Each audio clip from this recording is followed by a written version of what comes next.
Hi, in this week's tutor group video we're going to look at why is pretty much everything free and what can you do about it in your niche. The thing is that free is becoming normal. Near enough everything that's available electronically can be found for free. The only maybe exception is console games. Things like the PS4 or Xbox, I've not found those as easily around, not searched very hard, so maybe I'm wrong. But near enough everything else, movies, the movie industry are not happy about, but they're around, and music has been ripped off for ages, so lots and lots of things. And newspapers are becoming free. Newspapers are struggling to put in paywalls, and even if they do, you just look online and find a different brand. Chances are that if you're not buying a newspaper, you're not really worried about who wrote it. Television, it's advertising supported, but things like hard drive recorders, TiVos or whatever mean that latest figures I saw, almost half the viewers watch a programme later and therefore fast forward through the adverts. And on the web, ad blocking programs that get rid of the long commercials on things like YouTube. And still on the web, people are getting more and more reluctant to swap their email address for your free information. For instance, in internet marketing, I'll almost always use a specific email address to sign up for lists, and it's not my regular one. I've got actually several because I use it for testing as well. And usually that's for a short video, and if that short video turns out to be close to the length of a full television show, as one did the other day, I'll close the window and unsubscribe from the list. But most people will just close the window, they won't even bother unsubscribing because they've used a throwaway email address as well. Because in my mind a short video isn't 34 minutes was one that claimed it was short. Yeah, right. Sometimes I'll get invited to sign up for a webinar. Might do if it's something I think I could possibly be interested in, but I'll rarely attend it, partly because of timescales, partly because of time differences, partly because it's usually an hour upwards for a webinar, and do I want to devote that amount of time to what's typically a sales pitch? And quite often, to get over that, they'll claim it's a one-off event and there's no chance it's going to have a recording, and then suddenly after the event, well, yeah, actually we did record it because we had so many people ask us before that they couldn't make it because of time shifts. And so you get that, and it's usually an autoplay recording. And again, because I'm a bit techie, I'll look in behind the scenes, I'll do a search of the search code for MP4. If that's in there, I'll find it so I can skim through. Literally, same as I do on YouTube, if watching something there, I'll just click on the bar below, and if I can find that, I'll probably watch and skim it for a little bit, and if not, okay, next. There'll be other ones. And chances are that you do something similar, and more importantly, so do your potential sign-ups.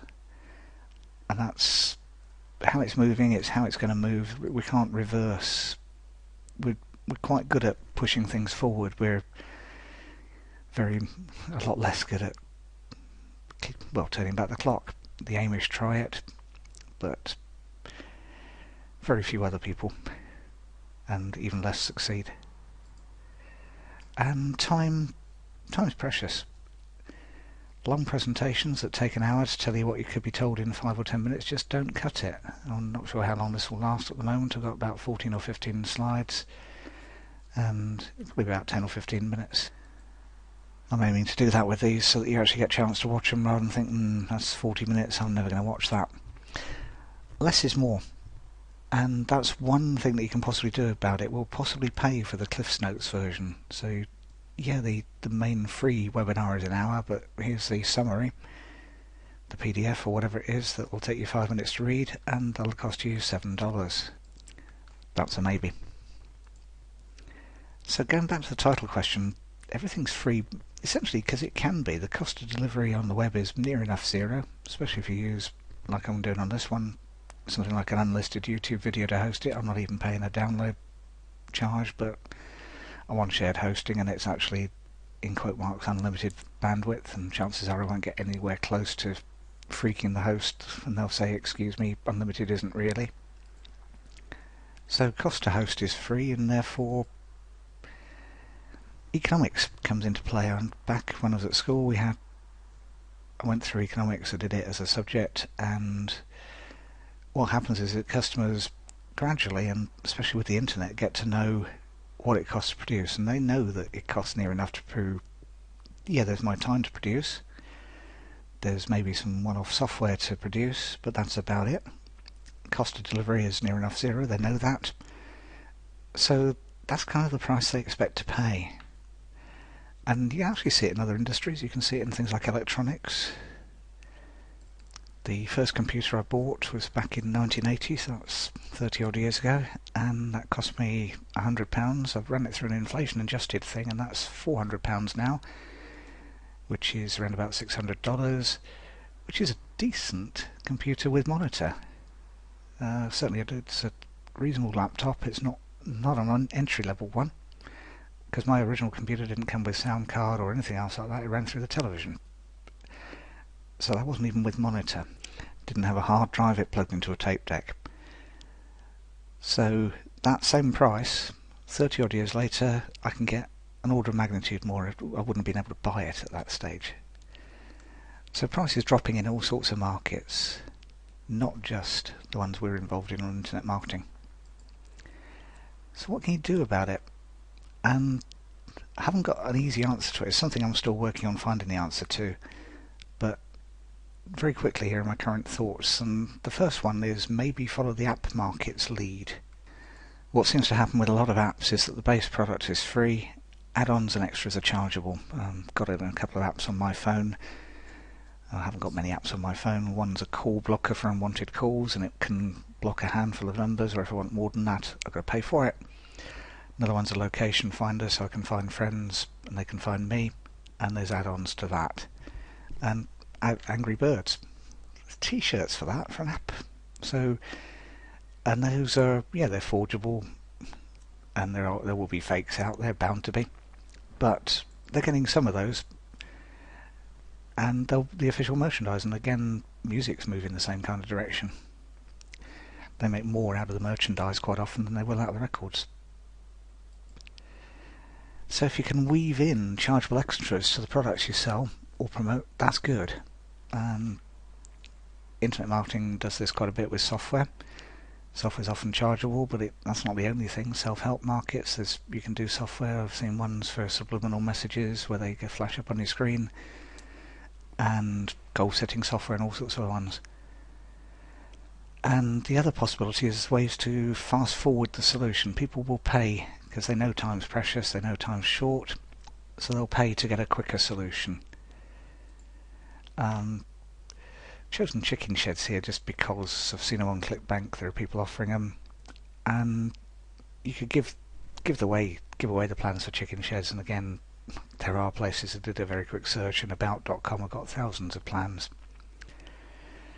The upsell though is obviously the basic kit, like a flat pack furniture, so you get everything you need, cut to size, ready for you to actually put the labour element in, which is the expensive part, always is. And obviously the next level up is the shed physically delivered and built for you on the premises. And you need to think about what you could offer in your niche that's similar. It doesn't have to be built chicken sheds, obviously, but there's always something. And self-help, because it's one of the markets I'm in, weekend workshops, multi-day retreats, all that kind of thing, and that's offered quite a lot. Same in internet marketing. There's weekend workshops, there's seminars quite often either sold or given away for, sold's the wrong word, whether you pay a nominal £100, $100, whatever it happens to be, to go, just so they know you're going to turn up. And then obviously at that stage they're pretty much an excuse to pitch. Then they're told that the standard thing is, if it's an hour slot, then you've got 40 to 50 minutes worth of teaching and 10 minutes worth of pitching.